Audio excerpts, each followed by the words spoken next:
Përshëndetje të dashur teleshikues, jemi në emisionin e parë të ciklit Bullet Point për këtë vit, 2026. Ju urojmë edhe njëherë nga zemra, një vit sa më të mbarë, sepse jemi në ditët e para të janarit, dhe si çdo të shtunë në drek, kemi përmbledhjen e ngjarjeve kryesore të javës që sapo përfundoi, javës së parë të këtij viti. Jemi në shoqërinë e zotit Eduard Gjokutaj, ekspert i njohur pranë Altax. Zoti Gjokutaj, përshëndetje, mirë se ardhët. Mirë se vjen.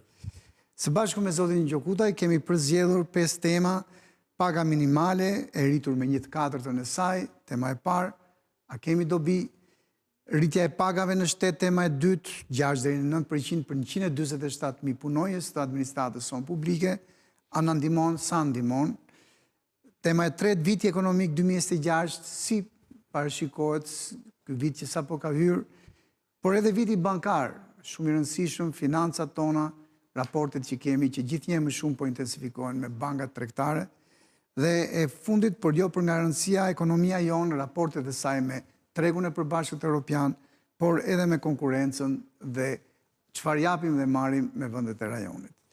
Po fillojmë me temën e parë, zoti Gjokutaj, paga minimale e rritur me 1/4 e saj nga 1 janari të vit. Çfarë do të thotë konkretisht rritja me 25% e pagës minimale, nga 40.000 në 50.000 lekë të reja në muaj? A shndërron kjo politikën e pagave nga mbijetesë në një standard pak më dinjitos jetese?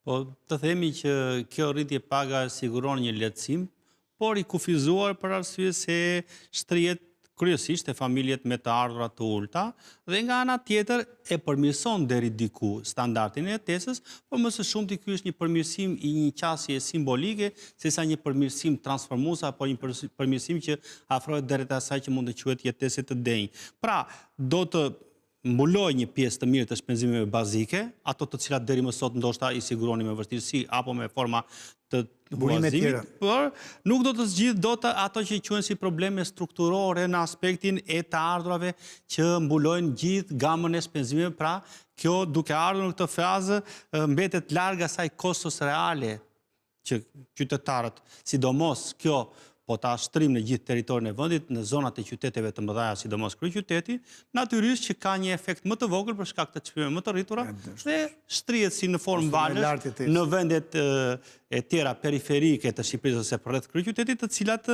kanë një lehtësim më të madh për mbijetesë, por dhe ato nuk është se do arrin dot të mbulojnë të gjitha shpenzimet, për të qenë realist këtu, për arsye se faktor ndikues në këtë mes, nga njëra anë është pjesa e asaj çfarë ka të bëjë me zbatimin uniform të këtij vendimi, pasi të gjitha këto vendime i kemi parë që nuk arrin dot të zbatojnë përtej datës që thuhet nga 1 janari 2026 apo paga, për arsyeën e thjeshtë se më së shumti, ashtu siç e kemi diskutuar dhe bashkë, vendimet duke qenë me një motiv të fortë politik, edhe pse synojnë me qasjen e tyre të ndihmojnë pikërisht sigurinë familjare, ekonomike. Drejt, kjo ishte si thua për t'i larguar sadopak nga i pragu i një varfërie të perceptueshme, por nga ana tjetër arrin që kjo kosto që është në kurrizin e bizneseve, dhe të mos harrojmë që një pjesë e mirë e bizneseve janë biznese të vogla, dhe këto janë biznese që këtë kosto e ndjejnë direkt, pasi janë biznese shërbimesh që kanë vende pune, por edhe ato që janë prodhime të vogla. Natyrisht tregtia ka një dinamik pak më ndryshe brenda qasjes strukturore, por në momentin kur nuk ka ato incentiva të dhura fiskale, financiare, dhe nga ana tjetër një lehtësim të kostos së formalizimit, pasi kjo synon formalizimin, natyrisht që ka të firon e vet e cila ngelet për të matur, dhe ta shikojmë se sa do konvergojmë me planifikimin e buxhetit. Arritet realisht fuqia blerëse me këtë vendim, pra me këtë pagë minimale të rritur në 1/4 e saj, apo hahet, ta themi, në thojza nga inflacioni?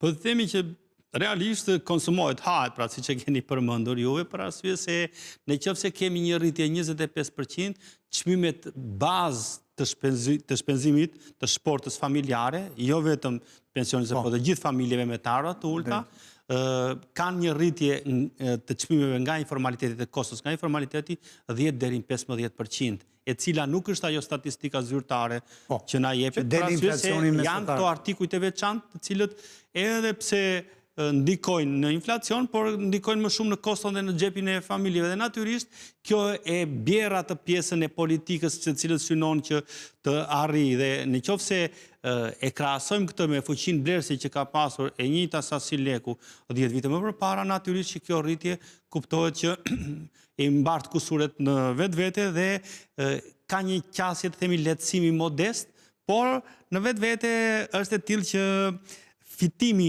apo përfitimi real i pagamarzve mbetet i kufizuar. Pagat minimale shpenzojnë pothuajse plotësisht në ekonomi. Janë paga për mbijetesë dhe për konsum.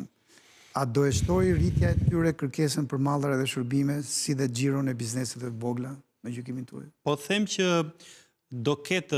ka një konsum të menjëhershëm, pasi këto paga janë të tilla që nuk arrin dot të shkojnë për kursime apo për gjëra të tjera, vetëm në qoftë se arrin të mbijetohet të muaj, të mbyllet muaji, dhe natyrisht që i japin një shtytje. Por në momentin që mbaron kjo shtytja fillestare, hyn në atë normalitetin e marrëdhënieve ku edhe tregu nuk rri. Pra, këto biznese fillojnë të rrisin çmimet, pasi krijohet një efekt bumerang. Në momentin që ai do rrisi kostot nga shtimi i vlerës së punës, natyrisht do e reflektoj të çmimet, dhe kjo pastaj do ndikoj, këta që do marrin pagat janë dhe konsumator të këtyre shërbimeve dhe efekti pastaj në konsum do jetë i kufizuar për arsye të thjeshtë se nuk do ketë atë lloj qasje. Dhe natyrisht që kjo qasje gjatë periudhave të vitit nuk ndihet në këtë mënyrë siç e shpjegojmë ne këtu, për arsye se kemi prurjet e vizitorëve të huaj, të cilët e mbushin një farë mënyre konsumin. Pa dyshim që do e trajtojmë dhe më vonë, po për ta plotësuar si ide. Pra, rritje pagave minimale do bjerë një efekt modest në këtë pjesën e shtimit. Për shkak edhe të kuptohet konsumit të rritur nga ana e vizitorëve të huaj. E drejtë. Ndërkohë, a ndihmon, juve përmendet informalitetit në formalizimin e tregut të punës, sepse një pagë minimale më e lartë, dukshëm më e lartë, se është 1/4 më shumë, e bën ndoshta më pak tërheqjes punësimin informal? Besoj që një ndikim e jep të pjesshëm, por ky ndikim ngelet shumë i pasigurt për sa kohë kjo nuk shoqërohet me masa të tjera, pasi siç e kemi parë tashmë dhe kjo është e provuar, një masë vetme nuk mjafton për të arritur objektivin. Nga një anë duhet të shoqërohet me një program jo bezdisës apo jo force ndaj subjekteve për të monitoruar se si po zbatohet dhe çfarë efekti ka. Dhe kjo duhet bëhet me një strategji shumë të specifikuar pa ndërhyrë në atë mënyrën e biznesit. Mos harrojmë që tatimorët kur vjen të bëjnë punën e shtetit, një pjesë të kohës nuk e harxojnë për punë shteti, por u bën edhe në qafë bizneseve në forma nga më të ndryshme. Pra, duhet menduar. Kemi nga ankesat e her pas hershme të biznesit. Dhe nga ana tjetër, informaliteti që të arri atë ngushtimin e tij, natyrisht ka nevojë edhe për kosto më të lira të formalizimit. Në qoftë se formalizimi i cili synohet nuk do të ketë një kosto të tillë për subjektet që përtej atij 9 muajshit që është thënë nga buxheti, nuk mjafton vetëm ajo, por bizneset kanë shumë kërkesa të tjera të cilat duket se vit pas viti, edhe pse bëjnë shumë, u plotësojnë 10 apo 15%. Pra ka të bëjë me kostot e të bërit biznes, ka të bëjë me konkurrueshmërinë e tyre, ka të bëjë me mënyrën se si ato të strukturohen dhe hapen me tregjet, ka të bëjë me mënyrën se si ato asistohen nga shteti për të ndërvepruar, dhe nga ana tjetër edhe pjesa e ndërhyrjes së shtetit e cila ushtohen kosto, pra shteti merr vendime her pas here. Dhe çdo vendim që merr qeveria, natyrisht është një kosto që mbartet o te biznesi o te konsumatori. Dhe në këtë moment, në këtë treg i cili në një farë mënyre nuk është i tillë që ti absorboj, se është treg i mbyllur brenda 2-3 sektorëve, dhe këto 2-3 sektor arrin të prodhojnë për vete, por nuk arrin dot ta shpërndajnë, do prodhoj këtë efekt që informaliteti, siç ndodh në këto raste, i pashoqëruar, megjithëse edhe ky duket se unë besoj mbase do merret në një masë, por duhen masa, jo në një masë, do jetë i kufizuar. Në gjykimin tuaj, a ka përfitime për buxhetin e shtetit? Ju me drejt përmendet periudhën 9 mujore ku buxheti i shtetit do të ketë kosto të shtuara, sepse do të ndihmoj bizneset që kanë kostot e tyre të shtuara për shkak të rritjes pragut të pagës minimale. Do ketë përfitime afatmesme dhe afatgjatë në buxhetin e shtetit në gjykimin tuaj? Po besoj që përfitime pa diskutim do ketë, pasi edhe llogaritë që janë bërë për ta implikuar këtë lloj mase, natyrisht që i jep të ardhra buxhetore, të cilat në varësi të asaj përhapjes së zbatimit, do t'japi dhe efektin. Pra, nëse do të përhapet të zbatohet uniform dhe në mënyrë të gjithë pranuar, natyrisht që efekti do jetë më i madh për buxhetin, dhe këtu fillon ajo se buxheti duhet kujdeset që ato paratë veta ti marr jo thjesht duke nxjerrë vendimin, po dhe duke i shërbyer, duke të themi e kultivuar bashkëpunimin. Dhe nga ana tjetër, kjo në një farë mënyrë ndikon edhe te ajo çfarë është indirekte te tensionet sociale, që do të thotë që pjesa e pabarazisë, pra si një pagë minimale, do të thotë si e trajton burrat me gratë në këtë treg pune. Dhe tregu i punës është gangrena më e fortë, apo si themi pjesa më kritike e përmendur tashmë në mënyrë shumë të fortë edhe nga institucionet ndërkombëtare si Banka Botërore, e cila e konsideron si pikën më të fortë të sfiduar deri tani, e cila qeveria duhet ta shikojë me vëmendje. Pra, thjesht kontributet nuk mund të merren të mirë që nëse do të vinë në mënyrë uniforme në momentin që nuk i shërben, duke filluar nga mënyra se si do i qasjet ekonomisë, të shpresojmë që do ketë një qasje tjetër, dhe deri te mënyra se si pastaj nëpërmjet pagës dhe politikave sociale do i harmonizoj për të shtuar konsumin, dhe ky konsum të përkthehet pastaj edhe në tatime të tjera. Faleminderit zoti Gjokuta që përmendët qasjen e re, qasje tjetër, sepse realisht duhet.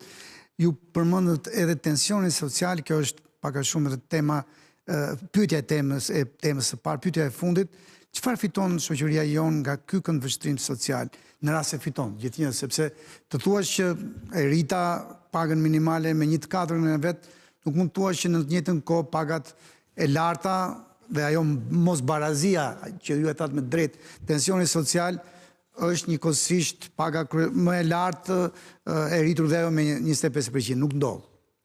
Pa atëre të themi që njerëz më të mirë paguar, pra një shoqëri më e barabartë, është më stabil në aspektin e asaj çfarë përcjell pastaj në reflektimin e përgjithshëm. Pra, një individ i mirë paguar e ul presionin social dhe presionin në përgjithësi ndaj qeverisë, pasi momentin që ai paguhet nuk është më agresiv.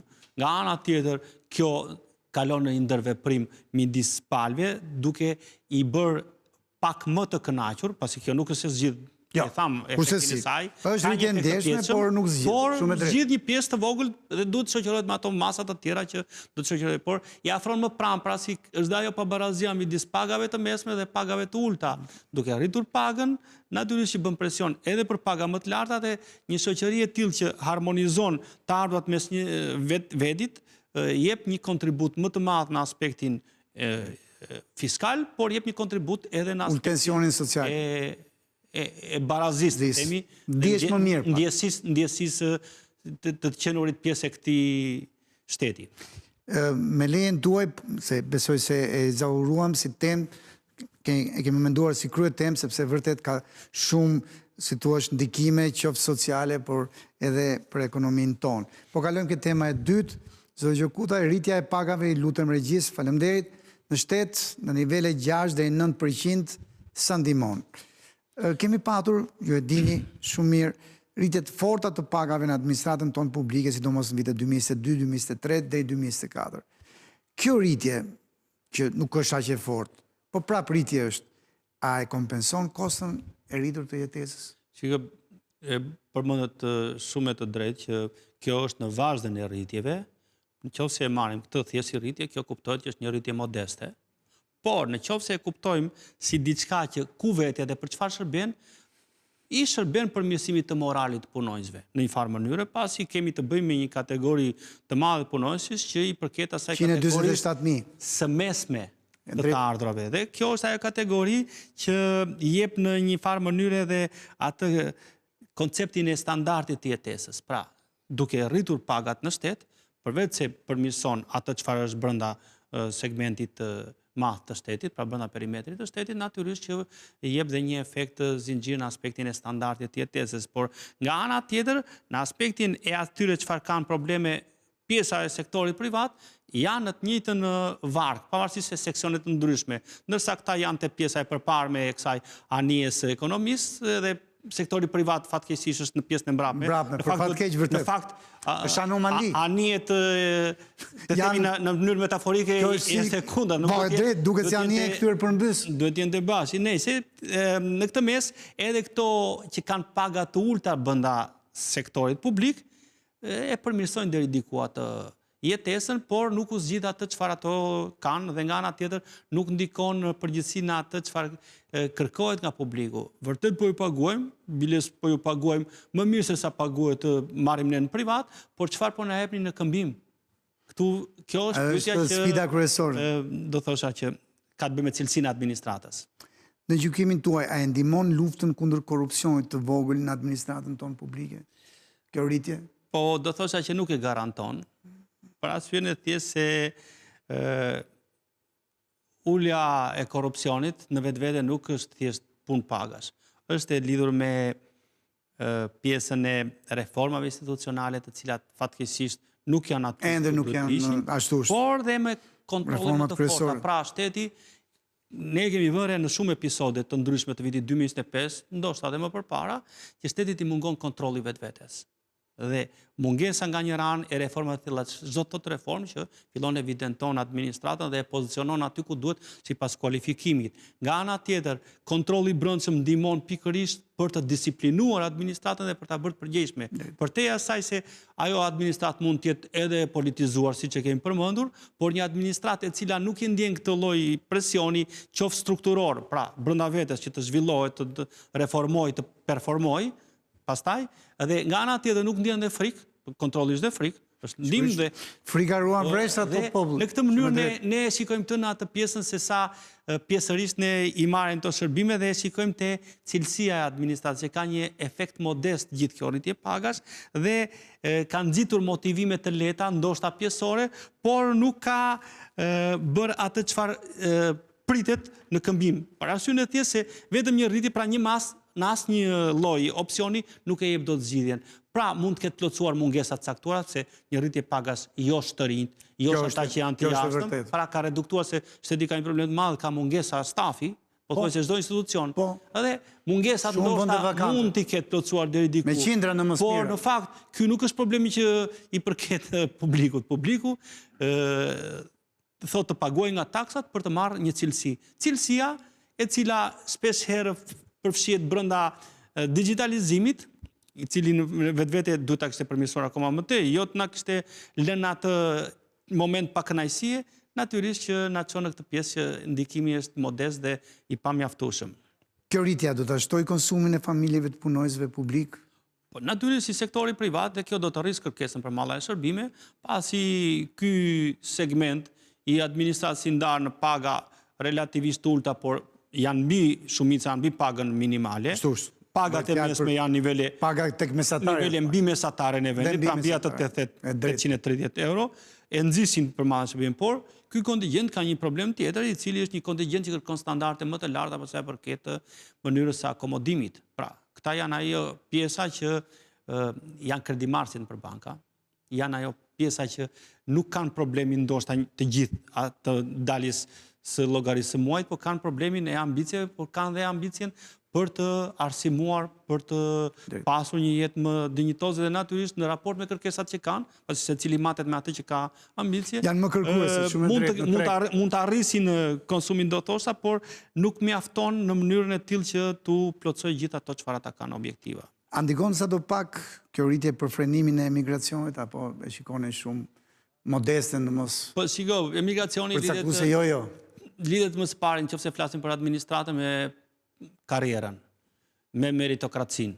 Momentin që administrata nuk e ofron këtë, pra nuk jep një garanci që ti futesh në administratë për karrierë, për arsye se dy mund të jenë motivimet, o për karrierë o për korrupsion. Momentin që ti nuk e përfiton këtë, atëherë do bësh përçapje të përshtatesh me ambientin. Nga ana tjetër, nuk të jep siguri, pasi pjesa e mënyrës se si drejtojnë institucionet ka probleme të thella të kronizmit politik, probleme të destabilitetit brenda mënyrës se si konceptohet nga titullarët dhe mënyra se si ndërveprohet. Dhe nga ana tjetër, kjo ka të bëjë dhe me pjesën se si lidhet me standardin e jetesës. Pra, siç e përmenda pak më herët, ai që emigron kërkon standard jetese, më së shumti e përcaktuar kjo pastaj në të ardhmë më të larta e tjera. Në momentin që se ka, atëre kjo kthehet në një farë mënyre me indikim shumë të vogël dhe të pjesëm në aspektin e frenimit të emigracionit. Pyetja e fundit për të temë të dytë, zoti Gjekutaj, a krijon presion kjo rritje mbi buxhetin dhe deficitin, apo është ende modeste, 6-9% thamë edhe Shiko, presioni nuk është i mjaftueshëm. nga ajo çfarë ne kemi analizuar dhe kemi diskutuar dhe së Ashtu bashku, që kemi parë disa në qoftë se shikohet si masë e shkëputur nga gjithë buxheti, është e menaxhueshme, pasi buxheti i ka bërë llogaritë dhe i ka nxjerrë, nuk mund të Ashtu është. themi që kjo doli paracaktuar, jashtë alokuar atyre ndar fonde. parashikime, pasi Ashtu është. është e vetmja të paktën që zbatohet në afat, në kohë dhe nuk ka surpriza në aspektin e planifikimit buxhetor. Ashtu është. Por çfarë kërkon? Kjo kërkon një monitorim në respekt të kthimit mbrapsht të investimit dhe nga ana tjetër në atë merakun se tashmë presionet e buxhetit nuk janë më ato të viteve normale. Buxheti po ndeshet në presione të thella tashmë dhe po shoqërohet me shpenzime të tjera, si shpenzimet sociale, të cilat ai vendimi që thot qeveria që çfarë të më teproj nga suficitet do i kaloj për pensione apo për shtresat nevojë, ky është i kthim përgjigje presionit social, por nga ana tjetër, goditjet që vinë për shkak të varësisë së tregut ton nga importi, pra ekonomia varet Ka nevojë për fonde pafund. Natyrisht që ka nevojë për fonde të paparashikuara, pasi vërtet mund të jetë ulur kursi i këmbimit, por ndërkohë janë rritur kostot të brendshme, ndërkohë do rriten çmime të ndryshme, edhe pse Shqipëria është në periferi të tensioneve gjeopolitike, të cilat megjithatë duken më të mundshme, por natyrisht që ndikohet pasi partnerët e saj kryesor janë të përfshirë direkt. Nga ana tjetër është dhe presioni që vinë nga elementet të tillë që kanë të bëjnë me atë çfarë ndodh brenda vendit. Pra brenda vendit kemi të bëjmë me një konjunkturë tregu e cila jo gjithmonë e ndihmon atë politikën buxhetore apo atë pjesën që si menaxhojnë shpenzimet, pra konjunktura e brendshme e buxhetit, thosha. Dhe së fundmi janë edhe këto, të themi, fatkeqësitë apo katastrofat natyrore. Po, na kanë ndjekur për fatkeqësi. Tashmë në buxhet nuk janë më një pikë uji. Janë bërë faktën 1.2 miliard. Janë bërë një gjysmë gotë ujë që dhe buxheti alokon dhe burime tjera. Pra, të gjitha këto janë presione që në të rësinë e tyre kuptohet që e garantojnë menaxhueshmërinë e fondeve të pagave, por vënë në pikpyetje gjithë ato presionin e kanë aty brendshëm. Po ndalemi këtu, jemi në fund të pjesës së parë Zoti Gjokudaj, po marrim pak minuta pushim për mesazhe publicitare, do t'i kthemi 3 temave të fundit që na kanë ngelur në pjesën e dytë.